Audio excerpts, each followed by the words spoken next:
the telecommunication company in this country shut off, for the first time in history that we know about, shut off government phones simply because they can't pay the bills.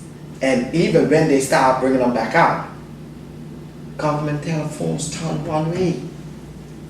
So when the Minister of Finance states that the country has no resolve, and we only have about $200,000 in the bank, we have rights to believe the Minister of Finance, because when you get, he finally told the truth. I mean, one instance that I think I know of in the last 4 years, because when cable wireless, now you know the debt gotta be so bad at cable wireless. Cable wireless has to be so concerned that they won't get paid by the government. So, Mr. Malcolm, to shut it off. What you're saying to me then is that perhaps when it's all said and done, it's not so incredible that instead of borrowing 125 million, you buy 235 million.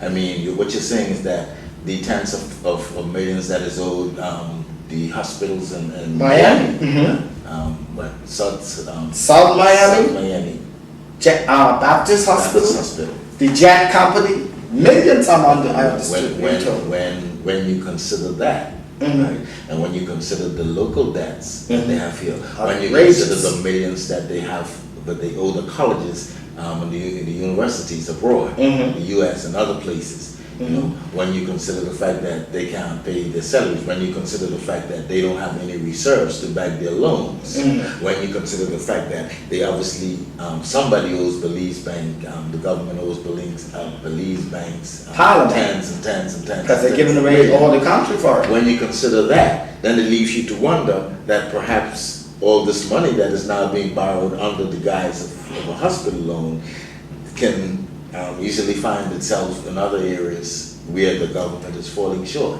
Well, you know, the thing about it is, and that's especially for our viewers out there and in the global world, who in Turks Islanders, who could probably, I know they find it hard to digest what we are saying here tonight, but almost skipping. The fact is, the foundation is not even laid down the road yet on these hospitals. And according to this debenture, and according to what Mr. Mark Young from the CIBC Bank had written last week, they already gone in by 10 million over cost. So they're already drawing down on this contingency, because the minister say we're not going to use it. It's just there for contingency, just in case we need it. But we ain't got foundation yet, and we already in a cost overrun by $10 million. Mr. Honorable Stevens, tell me, how could this happen? You said we don't have foundation yet. Not even foundation. Well, the whole economy of this PNP government was built without a foundation, so that doesn't surprise me. But let's take a look at this. This country, one thing you cannot deny is that there is more development going on in this country, comparatively speaking, than any other country in the Caribbean. But what the downward side of that is, who does it benefit? It's certainly not our people. When you have, I ran into a situation a couple of weeks ago where there were two young ladies who went to school in Florida. They came back looking for jobs. They can't find a job. No. So it's like the 60s again, and the 70s, they migrated back to the United States looking for jobs. And all these jobs are here. And if you go on the job sites, whether it's the offices, the banks, or wherever, construction sites, law firms, and you look for belongers, you would realize that you know, the belonger face is becoming on endangered species in the Turks and Caicos Islands job sites. It is ridiculous when you have thousands and thousands of Asians coming here and taking over the jobs and our contracts, and our contractors are walking the streets and they're unemployed. And then, we cannot claim real genuine development while our men and women are jobless and hopeless. We cannot claim real genuine development while thousands of immigrants are flowing into our country like a labor tsunami, and are able to send millions of dollars in remittances by Western Union back to their families on the other side of the world, so that their children can go to school and back home, while our children have to stay here in our country where the money is coming from.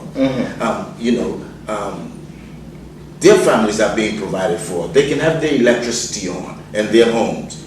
Their children can study by light. Ours are left in the dark and have to suffer unfortunate blackouts because we can't afford in some homes to have the electricity on. Their families are contented. And our working class suffers the frustration of having to see all these strange faces in our countries on the jobs. And our people have to be demonstrating and begging and pleading for jobs that's in our country. And the premier is so presumptuous in that he likes to talk about the Turks and Caicos being a first world country. But we cannot claim to be a first world country while we're allowing foreign companies to pay our people third world wages. That is the epitome of hypocrisy. Wages that are designed to hire people from afar off and leave our people unemployed because their take-home pay can't take them home, even if they're given a job. We cannot claim true development where our people are not benefiting from that development, but are chased off construction sites that are crowded with Asians and Mexicans and being told point blank that they are not employing any Turks and Caicos belongers.